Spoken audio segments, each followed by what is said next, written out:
Ray, ano tunay yung mga pangalan? Franco po. Franco. Jose. Taga saan ka ba? Taga Imus, Cavite po. Ganun gwapo.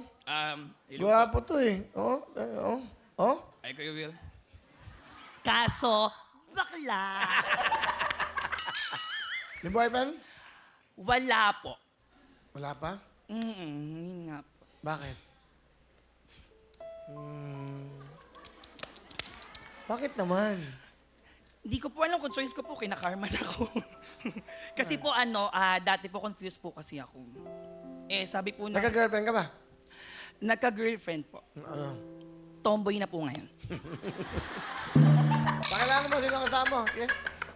Pinapakilala ko sa inyo, mga kapuso, ang bida-bida kong mother, na nagger pero sweet lover, si Mama Charet! Ano siya dito? Hi, Will! Ano siya dito? Ano gusto niyo sabihin sa inyong anak? Nak,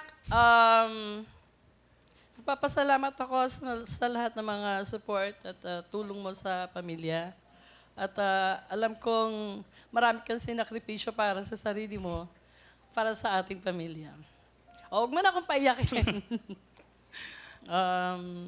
Yun nga, sana tuloy-tuloy lang ang trabaho mo. At hayaan mo, pagka naman nakatapos ng ibang kapatid mo, baka ikaw naman ang pag-aral. Ayoko talaga umiyak. May sino ba sabi umiyak kayo? Bida-bida. Change topic.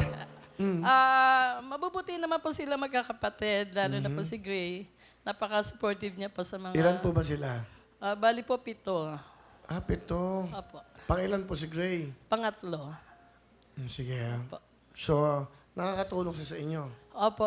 Sinakripisyo nga niya po yung pag-aaral niya para mauna na yung ibang kapatid niya makapag-aaral. Bait naman. Ano gusto mo sabihin sa mama mo? Maraming salamat sa sa paglaban mo sa akin. Bata pa lang ako, alam mo na bakla ako. Kaya ngayon, bakla pa rin ako. Hindi, kidding aside, gaya po na sinabi niya kasi, Will, sinakripisyo ko po yung pag-aaral ko. Sinakripisyo ko po yung scholarship ko para mabuhay po yung pamilya namin. Kasi ako po yung tumayong breadwinner. At the age of 15 po, nagtatraining na po ako sa comedy bar. Kahit before kasi hindi pa kami okay ng tatay ko. So naramdaman ko lahat ng hatred, ng pinagdaanan ng mga sangkabikihan. Pero importante sa mama mo. Pinaglaban niya po ako. And eventually po, I am happy to say na tinanggap din po ako ng tatay ko. I am proud to say sa buong mundo na ang sarap-sarap po na magkaroon ng mga magulang na tanggap ka kung sino ka. Alright. Napakasarap po nun. Thank you na siya dito, ha? Okay, tama yan. Meron kang 10,000! Yes! Salamat!